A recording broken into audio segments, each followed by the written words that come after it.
تفسیر دیکھیے، پارہ نمبر 4 ہے، سورۃ النساء ہے، آیت نمبر ہے آپ کے پاس 11۔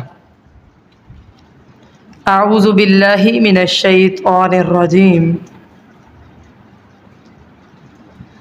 یوصیکم اللہ فی اولادکم، اللہ تعالیٰ تمہیں تمہاری اولاد کے بارے میں تاکیدی حکم دیتا ہے۔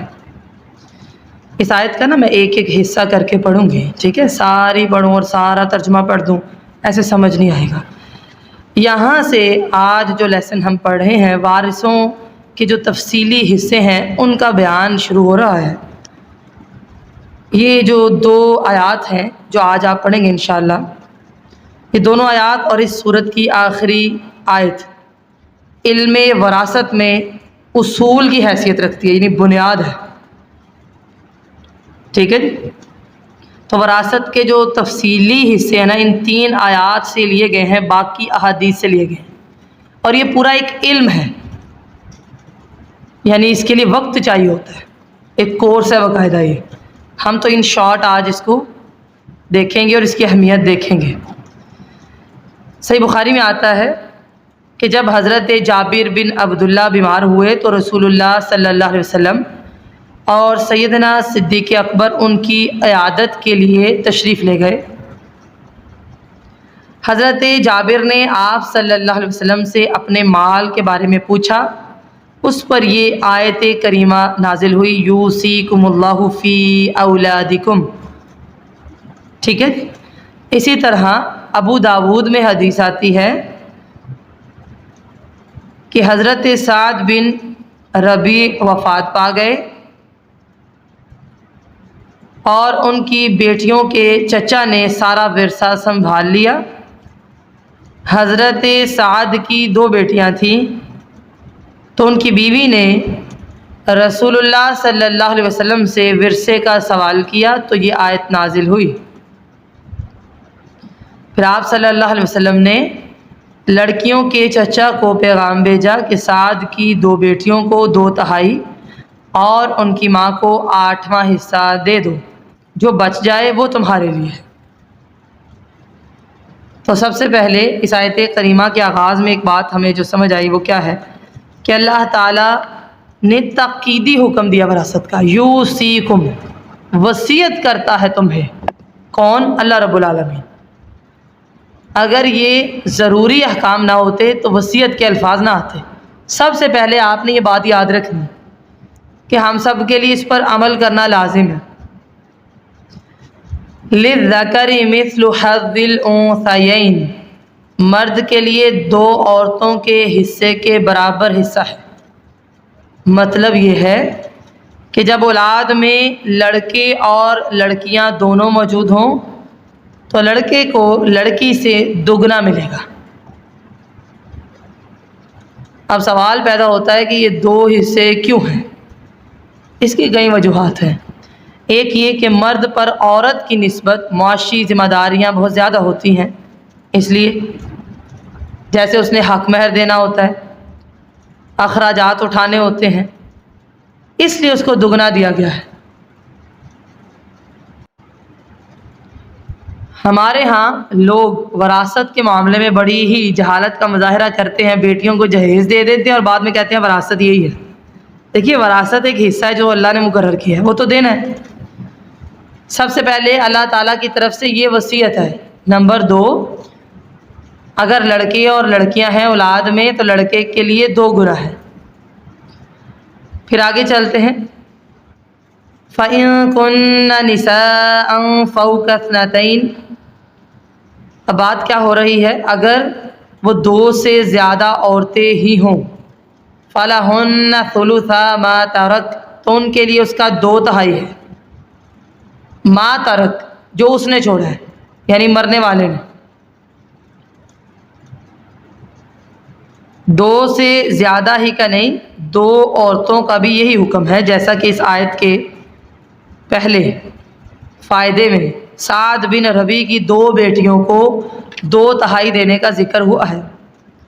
پھر اسی طرح اس سورت کی آخری آیت میں جب 2 بہنوں کو 2/3 حصہ دیا گیا ہے تو 2 بیٹیوں کو بدرجہ اولا دیا جانا چاہیے، کیونکہ بیٹی بہن کے مقابلے میں زیادہ قریب ہے۔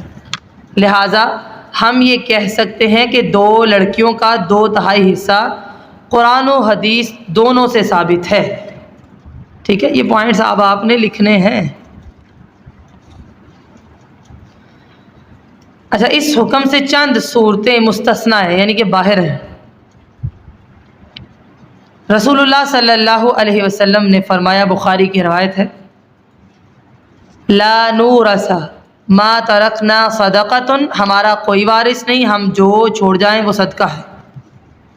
یہ کس کے بارے میں آپ صلی اللہ علیہ وسلم نے فرمایا؟ اپنے بارے میں۔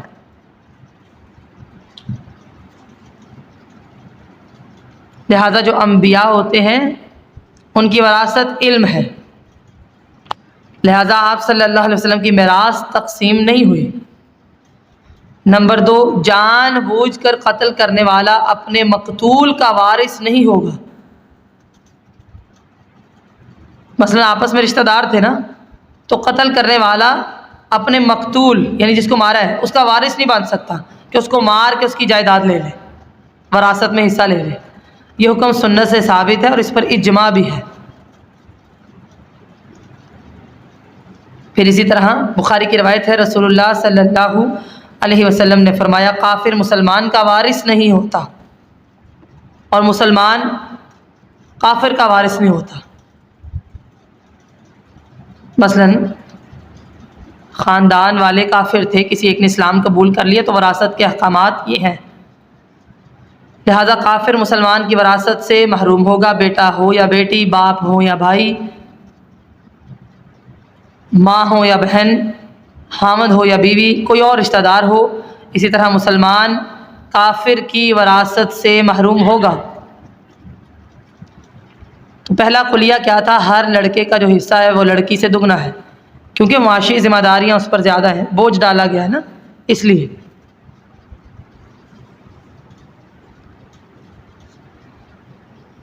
عموماً آپ دیکھیے مرد حضرات ہی زیادہ کماتے ہیں، خواتین تو بہت کم یہ کام کرتی ہیں نا، مرد حضرات ہی کرتے ہیں۔ مرد کے لیے 2 عورتوں کے حصے کے برابر حصہ ہے، اگر وہ 2 سے زیادہ عورتیں ہوں تو ان کے لیے اس کا 2/3 ہے جو اس نے چھوڑا ہے۔ وَإِن كَانَتْ وَاحِدَةً فَلَهَا النِّصْفُ، اور اگر ایک عورت ہے تو اس کے لیے پھر آدھا ہے، نصف ہے۔ وَلِأَبَوَيْهِ لِكُلِّ وَاحِدٍ مِّنْهُمَا السُّدُسُ مِمَّا تَرَكَ إِن كَانَ لَهُ وَلَدٌ، اور اس کے ماں باپ کے لیے ان میں سے ہر ایک کے لیے اس کا 6واں حصہ ہے جو اس نے چھوڑا، اگر اس کی کوئی اولاد ہو۔ اب دیکھیے نا، اگر اس کی اولاد ہو تو یہ حصہ ہے۔ فَإِن لَّمْ يَكُن لَّهُ وَلَدٌ وَوَرِثَهُ أَبَوَاهُ فَلِأُمِّهِ الثُّلُثُ، اور اگر اس کی کوئی اولاد نہ ہو تو اس کے وارث ماں باپ ہی ہوں تو اس کی ماں کے لیے 3واں حصہ ہے۔ ابھی آپ اس کو ہائی لائٹ کرتے جائیے، ٹھیک ہے۔ فَإِن كَانَ لَهُ إِخْوَةٌ فَلِأُمِّهِ السُّدُسُ مِن بَعْدِ وَصِيَّةٍ يُوصِي بِهَا أَوْ دَيْنٍ، پھر اگر اس کے ایک سے زیادہ بھائی بہن ہوں اس کی ماں کے لیے پھر 6واں حصہ ہے، جو وہ وصیت کر جائے یا پھر اس کا قرض ہو، اس کے بعد یہ سب کچھ ہوگا۔ آباؤکم وابناؤکم لا تدرون ایہم اقرب لکم نفعا، تمہارے باپ اور تمہارے بیٹے تم نہیں جانتے ان میں سے کون فائدہ پہنچانے میں تم سے زیادہ قریب ہے۔ فریضۃ من اللہ، یہ اللہ کی طرف سے مقرر شدہ حصے ہیں۔ ان اللہ کان علیما حکیما، بے شک اللہ تعالی ہمیشہ سب کچھ جاننے والا، کمال حکمت والا ہے۔ اچھا جی، یہاں پہ آپ نے دیکھا وَإِن كَانَتْ وَاحِدَةً فَلَهَا النِّصْفُ، اس سے معلوم ہوا کہ جب ایک بیٹی کا نصف ہے تو 2 یا 2 سے زیادہ بیٹیوں کا 2/3 ہونا چاہیے۔ وَلِأَبَوَيْهِ لِكُلِّ وَاحِدٍ، اس سے مراد کیا ہے؟ یعنی میت کی اولاد ہونے کی صورت میں ماں باپ دونوں میں سے ہر ایک کو کل مال کا چھٹا حصہ ملے گا۔ مثلا مرنے والے کی ایک بیٹی ہے اور ماں باپ ہیں، تو پھر مال کے 6 مساوی حصے کیے جائیں گے۔ بیٹی کو 3 حصے یعنی نصف، ماں کو 1 حصہ سدس، باپ کو 1 حصہ سدس جو اللہ نے مقرر کیا ہے، اور 1 حصہ سدس عصبہ ہونے کی وجہ سے ملے گا۔ اور اگر میت کی 2 یا پھر زیادہ بیٹیاں ہیں تو جتنا مال ہے اس کے 6 حصوں میں سے 4 حصے یعنی 2 ثلث بیٹیوں کے اور 1 حصہ سدس ماں باپ کا ہوگا، یہ لکھ لیجئے گا۔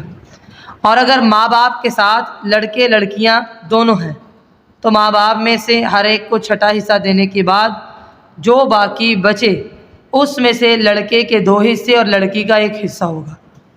اچھا جی، آیت کریمہ کا جو یہ حصہ ہے نا فَإِن لَّمْ يَكُن لَّهُ وَلَدٌ، یہ ماں باپ کی ایک دوسری حالت ہے، یعنی اگر میت کی کوئی اولاد نہ ہو اور اس کے ماں باپ زندہ ہوں۔ پہلے ہم نے پڑھا کہ اس کی اولاد ہے تھی تو کیا ہوگا، ٹھیک ہے؟ اب ہم پڑھے ہیں، یہ آپ نے چارٹ بنا لینے ہیں ٹیبل کی صورت میں، ٹھیک ہے؟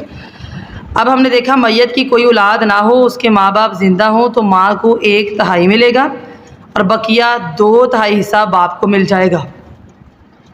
اور اگر ماں باپ کے ساتھ میت کے مرد ہونے کی صورت میں، بیوی اور عورت ہونے کی صورت میں اس کا شوہر بھی زندہ ہو تو شوہر یا بیوی کا حصہ جس کا ذکر آگے آ رہا ہے پہلے نکالا جائے گا، اس کے بعد باقی جو ہوگا اس میں سے ماں کو 1/3 اور باپ کو 2/3 ملے گا۔ والدین کی یہ جو دونوں صورتیں ہیں قرآن مجید سے واضح ہو رہی ہیں، کیونکہ پہلی صورت میں ساتھ یہ تھا وَوَارِثَهُ أَبَوَاهُ، یعنی اس کے وارث صرف ماں باپ ہوں۔ بیوی یا خاوند یعنی ایک چلا گیا تو دوسرا اگر موجود ہے نا، یہ دوسری صورت ہے۔ بعض دفعہ دیکھیں نا ماں باپ موجود ہوں تو اولاد چلی جاتی ہے، ٹھیک ہے؟ بعض دفعہ اولاد شادی شدہ ہے، اس کا ساتھی بھی موجود ہے، تو اس میں والدہ کو باقی کا ثلث اس لیے دیا جائے گا کہ عورت ماں کا حصہ مرد باپ کے نصف سے زیادہ نہ ہو جائے، ٹھیک ہے؟ یہ 2 صورتیں بنی۔ سب سے پہلے پھر سے دوبارہ سے ریپیٹ کرتی ہوں، اللہ تعالیٰ نے وصیت کی کہ اولاد کو وراثت دینی ہے، تاکیدی حکم ہے۔ دوسرا بتایا ایک نارمل ایک کلیہ بتایا آپ کو کہ لڑکے کو دگنا ملے گا لڑکی سے، ٹھیک ہے؟ تیسرا عورتوں کا حکم کیا ہے اگر وہ 2 سے زیادہ ہوں یا پھر 2 ہی ہوں، ٹھیک ہے جی؟ چوتھی صورت میں نے بتائی کہ وراثت میں کون سے لوگ ایسے ہیں جو مستثنی ہیں، ان کی وراثت نہیں بنتی، وہ میں نے آپ کو لکھوا دی ہے۔ اسی طرح پوائنٹس میں آپ نے ٹیبل اور چارٹ بنانا ہے اور میں نے آپ سے سننا بھی ہے۔ 5واں وہ کیا تھا، وَإِن كَانَتْ وَاحِدَةً فَلَهَا النِّصْفُ، سمجھ آ گئی؟ یہ تھا 5واں نقطہ، جب ایک بیٹی کا نصف ہے تو 2 یا 2 سے زیادہ بیٹیوں کا 2/3 ہونا چاہیے۔ اچھا، چھٹا نقطہ کیا ہے، وَلِأَبَوَيْهِ لِكُلِّ وَاحِدٍ، میت کی اولاد ہونے کی صورت میں ماں باپ دونوں میں سے ہر ایک کو کل ترکے کا چھٹا حصہ ملے گا۔ پھر 7واں نقطہ کیا تھا اسی آیت میں، فَإِن لَّمْ يَكُن لَّهُ وَلَدٌ، یہ نکات آپ نے اسی طرح پوائنٹس کی صورت میں لکھنے ہیں جیسے میں بول رہی ہوں۔ یہ ماں باپ کی دوسری حالت ہے، اگر میت کی کوئی اولاد نہ ہو تب کیا ہوگا، ٹھیک ہے؟ اس کے ماں باپ زندہ ہوں تو ماں کو 1/3 ملے گا، بقیہ 2/3 حصہ باپ کو مل جائے گا۔ اور اگر ماں باپ کے ساتھ میت کے مرد ہونے کی صورت میں بیوی، عورت ہونے کی صورت میں اس کا شوہر زندہ ہو تو شوہر یا بیوی کا حصہ بھی تو ہے نا، وہ آگے آ رہا ہے، پہلے وہ نکالا جائے گا، پھر باقی میں سے ماں کو 1/3 اور باپ کو 2/3 ملے گا۔ اب 8واں نقطہ کیا ہے، فَإِن كَانَ لَهُ إِخْوَةٌ، یہ ماں باپ کی اب تیسری حالت کا بیان ہے۔ اگر میت کی کوئی اولاد نہ ہو، ماں باپ کے علاوہ بھائی بھی ہوں، خواہ ماں باپ دونوں سے یا صرف ماں سے یا صرف باپ سے، ٹھیک ہے؟ باپ کی طرف سے بھی بہن بھائی ہوتے ہیں نا ستیلے، یا ماں کی طرف سے ہوتے ہیں یا سگے بھی ہوتے ہیں، کوئی بھی ہوں، تو باپ کی موجودگی میں انہیں حصہ تو نہیں ملے گا، ٹھیک ہے؟ البتہ وہ ماں کا حصہ 2/3 سے چھٹا کر دیں گے اور اگر ماں کے ساتھ سوائے باپ کے کوئی دوسرا وارث نہ ہو تو بقیہ سارا حصہ باپ کو مل جائے گا۔ یاد رہے کہ اخواتن کا لفظ جمع ہے اور یہ جمہور علماء کے نزدیک 2 کو بھی شامل ہے، لہذا اگر صرف ایک بھائی ہو تو وہ ماں کا تہائی سے چھٹا حصہ نہیں کر سکتا، زیادہ مراد ہے نا۔ یہ 8واں نقطہ ہو گیا، ٹھیک ہے، اسی آیت میں۔ اب نمبر 9 پہ کیا ہے؟ من بعد وصیت، وصیت کے بعد یہ کام کرنا ہے۔ میت کے مال میں سے سب سے پہلے کفن دفن کیا جائے، ٹھیک ہے جی، پھر جو باقی ہے قرض ادا کیا جائے، او دین، سب سے زیادہ ادا کیے جانے کا حقدار اللہ کا قرض ہے، مگر ہم لوگ اس پر توجہ نہیں دیتے، جیسے زکوٰۃ ہے یا حج ہے، کسی کے ذمہ ہو، پھر دوسرے قرض ادا کیے جائیں، پھر مال کے تہائی حصے سے وصیت پوری کی جائے۔ سارے مال کی کوئی بندہ وصیت نہیں کر سکتا، تہائی حصے میں سے کر سکتا، پھر وارثوں کے درمیان تقسیم ہوگی۔ قرآن مجید میں قرض کا ذکر بعد میں ہے، لیکن سلف صالحین کا اس پر اجماع ہے کہ قرض کی ادائیگی کو مقدم رکھنا چاہیے، قرض معاف نہیں ہے نا، اس لیے قرآن مجید نے اس کا ذکر بعد میں اس لیے کیا، وصیت کو پہلے لایا گیا، کیونکہ بعض دفعہ جو وصیت میت کی طرف سے کی جاتی ہے لوگ اس پر عمل نہیں کرتے، کوتاہی کرتے ہیں۔ اللہ تعالیٰ علم والا ہے، حکمت والا ہے، اس نے یہ میراث کا قانون اس لیے مقرر کیا ہے کہ تم اپنے نفع نقصان کو خود نہیں سمجھ سکتے، ان حصوں میں عقل کا دخل نہیں ہے، یہ بات یاد رکھنی ہے۔ اللہ تعالیٰ نے یہ حصے مقرر کیے ہیں، اللہ تعالیٰ سب سے زیادہ دانا ہے۔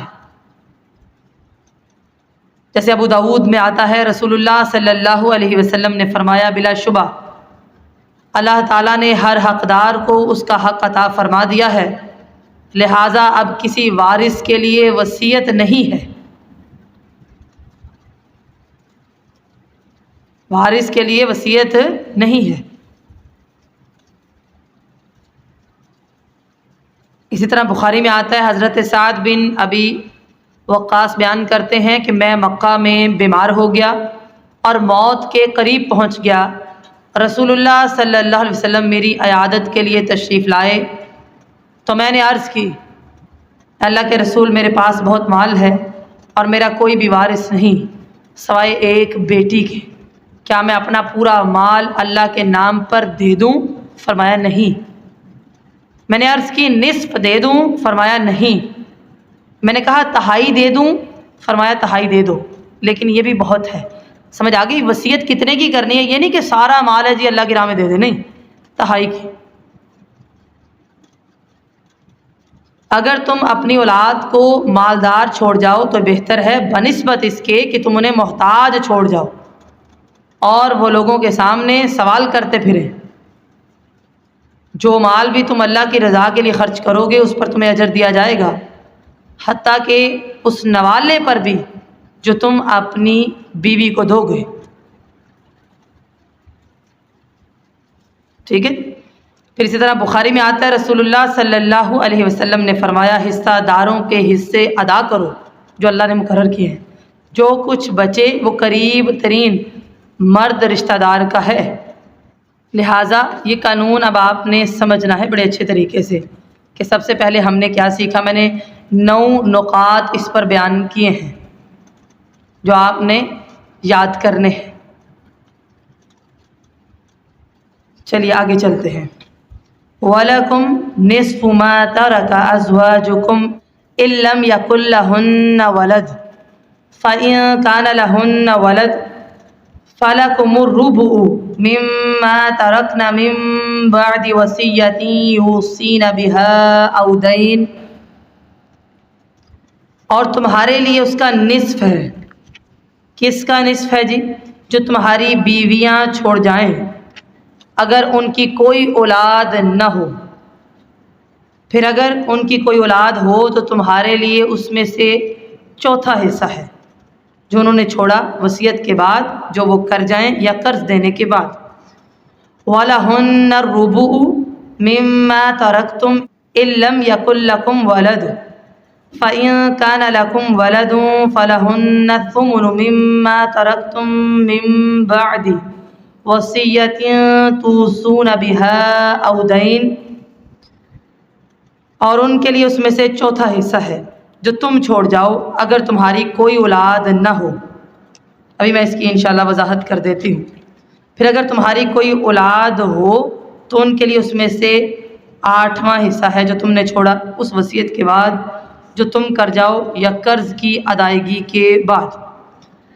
اللہ تعالیٰ نے یہ سب سے پہلے یہاں پر شوہروں کو خطاب کیا ہے، وَلَکُم، مذکر کی ضمیر ہے نا، اور تمہارے لیے آدھا آدھا ہے، ٹھیک ہے جی، آدھا ہے جو تمہاری بیویاں چھوڑ جائیں، ٹھیک ہے، ازواجکم، تمہاری بیویاں اگر ان کی وفات ہو جائے، جو وہ مال چھوڑ جائیں تو خاوند کا آدھا ہے۔ کس صورت میں؟ شرط کیا ہے؟ نمبر 1، إِن لَّمْ يَكُن لَّهُنَّ وَلَدٌ، لہن ضمیر ہے مؤنث کی جمع میں، اگر ان کی کوئی اولاد نہ ہو، ان عورتوں کی، شوہروں کو خطاب کیا گیا اگر تمہاری بیویاں مال چھوڑ کر دنیا سے چلی جائیں، ان کی کوئی اولاد نہ ہو، تمہیں آدھا مال ملے گا۔ لیکن اگر فَإِن كَانَ لَهُنَّ وَلَدٌ، دوسری شرط کیا ہے؟ ان کی اولاد ہے، پھر وہ جو چھوڑ کر گئی ہیں، مثلا ان کے اگر زائد بچے ہیں، بیٹے ہیں، بیٹیاں ہیں، ایک بچہ ہے، ٹھیک ہے، یا پھر پوتے ہیں، خواہ تم سے ہیں یا کسی اور خامن سے ہیں، تو تمہیں چوتھا حصہ ملے گا۔ الربع، کتنا حصہ؟ چوتھا۔ سمجھ آ گئی؟ اور اگر تمہاری اولاد نہ ہو، تمہاری وفات ہو جائے، تو تمہاری بیویوں کو چوتھا حصہ ملے گا تمہارے فوت ہونے کی صورت میں۔ اگر تمہاری اولاد یا اولاد کی اولاد ہے، پھر خواہ وہ ان بیویوں سے ہیں یا کسی اور سے، بہرحال بیویوں کو آٹھواں حصہ ملے گا وصیت اور قرض کی ادائیگی کے بعد۔ اب بیوی ایک ہو یا زیادہ ہو، سب چوتھائی یا آٹھویں حصے میں ہی شریک ہوں گی، اس پر اجماع ہے۔ لیکن قرض کی ادائیگی کے بعد اور وصیت کے بعد، وصیت کرنا مستحب عمل ہے، جیسے کہ حضرت عبداللہ ابن عمر بیان کرتے ہیں کہ جب سے میں نے رسول اللہ صلی اللہ علیہ وسلم کو یہ کہتے ہوئے سنا ہے، بخاری میں آتا ہے کہ کسی مسلمان کو یہ لائق نہیں کہ وہ اپنی کسی چیز کے متعلق وصیت کرنے کا ارادہ رکھے مگر 2 راتیں اس حالت میں گزارے کہ اس کے پاس تحریر موجود نہ ہو۔ تو عبداللہ ابن عمر کہتے ہیں میں نے ایک رات بھی ایسی نہیں گزاری کہ میرے پاس وصیت موجود نہ ہو۔ یہ مستحب عمل ہے، واجب نہیں کہہ سکتے اس کو، لیکن اگر کوئی ایسی چیز موجود ہے نا، اس کی وصیت کر دینی چاہیے، یا پھر قرض کے بارے میں لکھ دینا چاہیے۔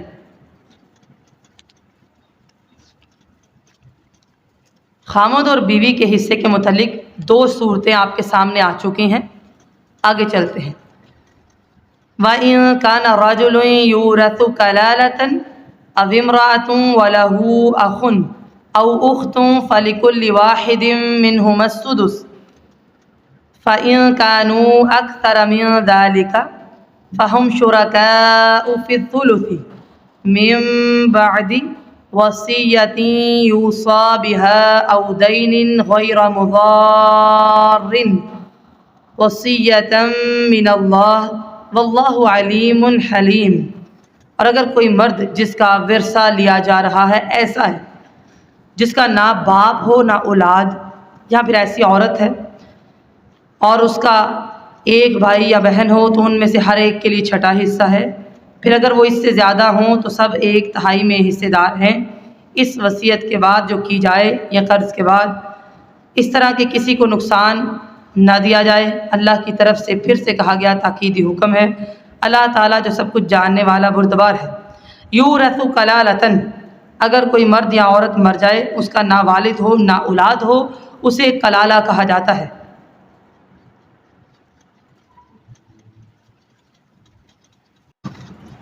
بعض ایسی میت کے وارثوں کو کلالہ کہتے ہیں، بہرحال دونوں پر یہ لفظ بولا جاتا ہے۔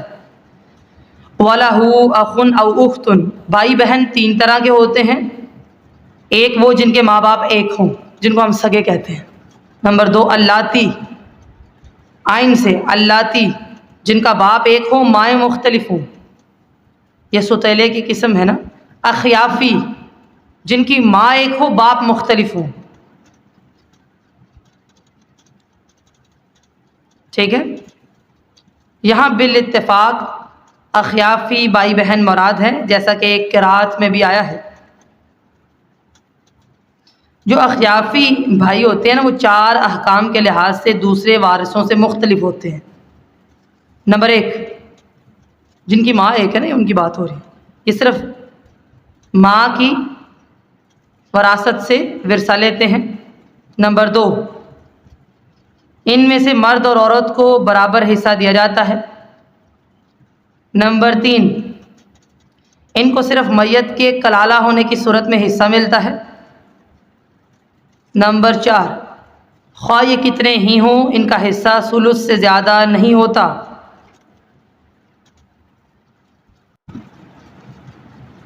فہم شرکاء فی الثلث، یعنی اخیافی بھائی بہن ایک سے زیادہ ہوں تو مرد ہو یا عورتیں، یا مرد اور عورتیں ملے ہوئے ہوں، سب میں تیسرا حصہ برابر تقسیم کر دیا جائے گا، یعنی یہاں مرد کو عورت پر فضیلت نہیں ہوگی۔ اس آیت کے اس حصے سے معلوم ہوتا ہے شرکاء فی الثلث۔ حضرت عمر نے اسی کے مطابق فیصلہ بھی کیا تھا۔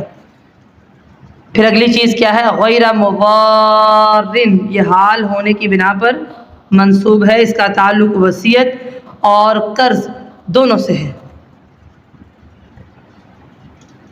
وصیت میں نقصان پہنچانا ایک تو یہ ہے کہ تہائی مال سے زیادہ کوئی بندہ وصیت کرے، یہ غلط ہے، لہذا تہائی سے زیادہ مال پر وصیت کا نفاذ نہیں ہوگا۔ دوسری صورت یہ ہے کہ کسی وارث کو مزید مال دلوا دیا جائے اور ایک کو دیا ہی نہ جائے، یہ بھی غلط ہوگا، ایسی وصیت پوری نہیں کی جائے گی۔ قرض میں نقصان پہنچانا کیا ہے کہ قرض تھوڑا تھا، کوئی بندہ زیادہ بتاتا ہے، یہ غلط ہے۔ سنن الکبریٰ میں آتا ہے، حضرت عبداللہ ابن عباس فرماتے ہیں وصیت میں نقصان پہنچانا کبیرہ گناہ ہے۔ تلک حدود اللہ، یہ اللہ کی حدیں ہیں۔ ومن یطع اللہ ورسولہ یدخلہ جنات تجری من تحتها الانہار خالدین فیہا، یہ اللہ کی حدیں ہیں، جو اللہ اور اس کے رسول کا حکم مانے وہ اسے جنتوں میں داخل کرے گا، وہ باغات جن کے نیچے سے نہریں بہتی ہیں اس میں ہمیشہ رہیں گے۔ وذالک الفوز العظیم، یہ بہت بڑی کامیابی ہے۔ ومن یعص اللہ ورسولہ ویتعد حدودہ یدخلہ نارا خالدا فیہا ولہ عذاب مہین، جو اللہ اور اس کے رسول کی نافرمانی کرے، اس کی حدوں سے آگے بڑھے، اسے آگ میں داخل کرے گا، ہمیشہ اس میں رہنے والا ہے، اس کے لیے رسوا کرنے والا عذاب ہوگا۔ لہٰذا پتہ چلا کہ یہ تاکیدی حکم ہے، 2 مرتبہ کہا گیا، یہ اللہ کی حد ہے، لہٰذا اس کو توڑا نہیں جا سکتا۔ وراثت کے احکام کو سیکھنا چاہیے، اس کی تقسیم کو کرنا چاہیے، اللہ تعالیٰ کی طرف سے یہ ایک تاکیدی حکم ہے۔ اللہ تعالیٰ کہنے اور سننے سے زیادہ عمل کی توفیق عطا فرمائے۔ سبحانک اللہم و بحمدک، نشہد ان لا الہ الا انت، نستغفرک و نتوب الیک۔ والسلام علیکم ورحمۃ اللہ وبرکاتہ۔